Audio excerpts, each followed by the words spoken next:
You've never used Nathan's ID card to log in anywhere, have you? What? Why would I do that? It was just a question. Well, it's kind of a weird question. The door to the student union opens and Lee May enters. She looks serious. Uh-oh. Her eyes light up as soon as she sees me. We have found something. You mean you and Aaron? Lee May nods and hands me one of the photos that Aaron snapped yesterday. Aaron's not a bad photographer.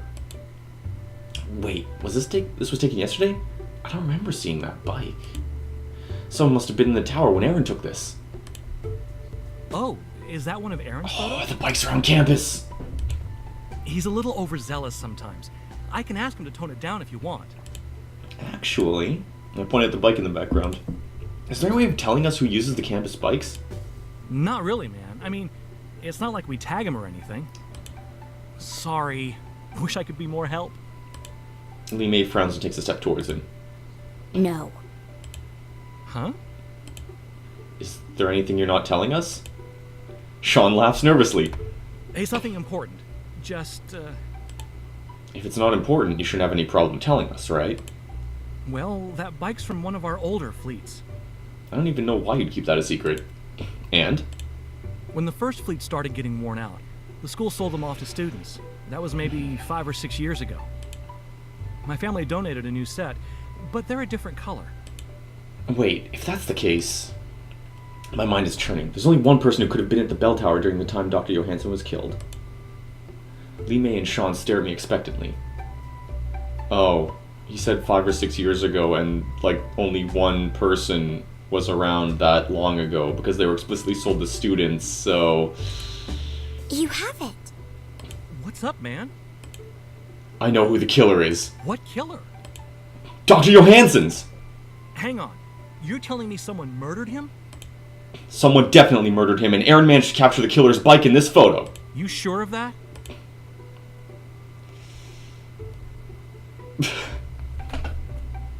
You can already see that Yeah, I'm going for it, because that's... I could follow all of these, but... Like, well, actually, I guess it could be Sean, but Sean wouldn't. No, for the reasons that I've already said, Chance has a car, so it wouldn't be her. Also, I guess she would have... No, she may have brought the bike. Anyway, let's try Nathan, because that's grayed out, and my own reasoning said it was Nathan. Nathan? Do you have any proof? Yes, that's his bike in the photo. But how can you tell? You said that those bikes were sold off to students 5 years ago. You and Nathan were the only students here at that time. There are plenty of grad students who were here 5 years ago. But none on this campus. The main campus maybe, but not here. If you wanted a bike, you just buy a new one. You hate being associated with your family, so there's no way you'd use their famous bikes. Sean's eye twitches, but he doesn't reply. Nathan claimed he was in the lab all morning, but he doesn't have a real alibi. Jupiter said she didn't see him until later, and David was sleeping in his room. Nathan could have logged in at 10, left to meet Dr. Johansson, and snuck back in later without anyone knowing. And David would have to lie to back up his alibi if he wanted one too. Are you sure? I mean, he seems like a pretty great guy. First of all, no he doesn't. Yes, I'm certain. Sean sighs and runs his fingers through his hair. Well, I think he just got done teaching a class, so he's probably in the sleep lab. A sleep lab? Well, yeah, he lives off campus, so he usually crashes there for a while before his next class. Are you sure? Well, definitely. He wouldn't be anywhere else. Thanks, you've been a big help. I turn to leave, but Sean grabs my shoulder. Hang on. What's up? Well, if he's really the murderer, don't you think it's kind of a bad idea for you two to confront him? Yes, we should probably bring the police officer that we have. Sean looks surprisingly uncomposed. Is he nervous that we're confronting a murderer? With just this small waifu and me? But why take the risk? Maybe you should go get that cop to help you out. You totally should. He doesn't know you're after him. There's no hurry. Actually, that's where you're wrong. The longer we wait, the more he's going to think about running. Okay, but... We're going now. Lee May and I leave before Sean can protest anymore. I glance over my shoulder before the front door closes. Sean's making a mad dash for the cafeteria. What was that all about? I turn to Lee May. Something doesn't feel right, does it? Lee May shakes her head. Both of us feel uneasy, especially after seeing Sean's swift departure. As we approach the lab, we see Nathan exit the front door. He looks like he's in a hurry. He knows! Sean must have had second thoughts and given him a call. Nathan looks up at us and I see panic flash across his face. He turns and runs back into the building. Go around! Without hesitation, Lee May sprints around the side of the building. I run into the front door and throw it open before we can close all the way. I catch up to Nathan quickly and grab his shirt. He rolls around and pulls away from my grasp. Let me go. He pulls his light sword out and points it directly at me.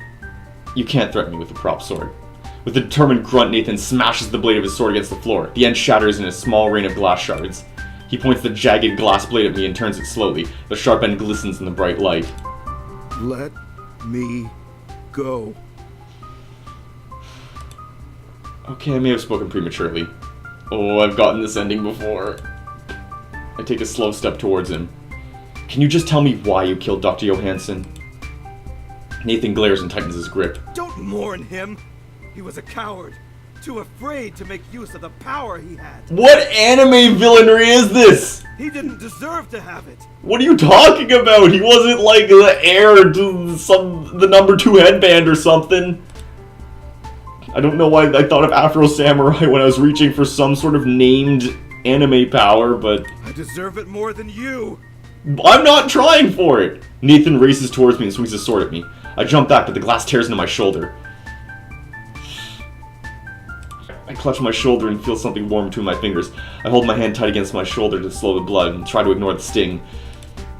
Guess he wasn't kidding about all that sword training. It's not fair! Nathan's practically screaming by now. Why do you get to have it when I can't? Wait a second. He swings the shattered blade at me again. I stumble back, barely escaping another cut. What are you talking about? With an angry cry, he thrusts his sword towards me, driving the glass into my thigh. My leg collapses under the weight. I take a desperate limp backwards. Blood rushes from my leg faster than I thought possible. You really are a waste of dragon's blood. What? I stumble into the wall and slide down to the ground. My body feels cold. I know this feeling. It's the sting of death, but this time it's me. It takes a moment for me to realize I'm genuinely scared. I'm so used to the terror I felt in others, and now it feels like a distant observation. Blood pulses relentlessly from the cut in my leg. He must have sliced through something major. Nathan lifts the sword over his head and brings it down on my head. In my last bitter moment, I shut my eyes and brace for the impact. But the impact never comes. I open my eyes to see Lee May standing over me. She blocked the sword with her hand. The glass tip of the sword is broken off and gone straight through her palm, but she isn't bleeding. My vision is getting blurrier, but I think her hand is sparking? Nathan releases the sword with a terrified squeak. Lee May inspects her hand calmly and flexes it. It's still impaled on a long shard of glass. Her gaze turns to Nathan, and with another inhuman shriek, he turns and runs. Lee May takes chase and overtakes him easily. With a fluid motion, she kicks his legs out from under him and he falls to the ground. He struggles to get up, but she slams her foot into his back, pinning him down. She draws the long glass shard from her hand and presses it to the back of his neck. I can barely make out Nathan's terrified cries, but Lee May looks disturbingly calm. Lee May. I barely manage to whisper her name, but somehow she hears me. She opens her eyes to survey her work. She looks down at Nathan as if it's the first time she's seen him. With a quiet gasp, she tosses the glass blade away and takes a step back from him. He lets out a grateful, sobbing moan and scrambles away from her, desperately clawing at the tiled floor. Lee May rushes to my side and her eyes widen at the sight of all my blood. Kongai! I take a shaky breath. I really underestimated him, but I'm trying not to be too cut up about it. It's supposed to be a joke, but neither of us laugh. Lee May presses one hand against my open wound and pulls out her phone with the other. I think it might be too late for that. It's even harder to breathe and my head is starting to feel light. Lee May stubbornly shakes her head and dials a number on her phone. Whatever conversation she has sounds like little more than frenzied sounds to my ears. As soon as she hangs up, she places her other hand on my leg. I look down at the hole in the back of her hand left by the glass from Nathan's sword. It's hard to tell, but I think I see wires. My blood is seeping through the hole, spilling out over her hands. It looks like you're bleeding. I think that was supposed to be a joke too, but I can't tell anymore. Why am I even trying to tell jokes right now? I'm cold, Lee May. I don't think... No!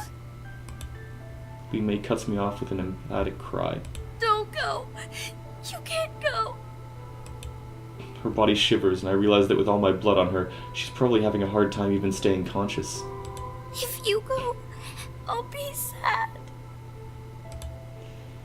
My vision grows blurrier, but I manage to place my hand on hers. Don't be. It's getting harder to feel anything. I take a deep breath and my chest shudders. I only wish I had more time. My grip on Li Mei's hand relaxes and the darkness claims me.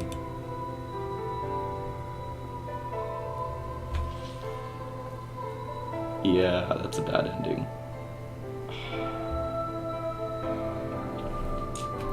Well, now we know who the killer is.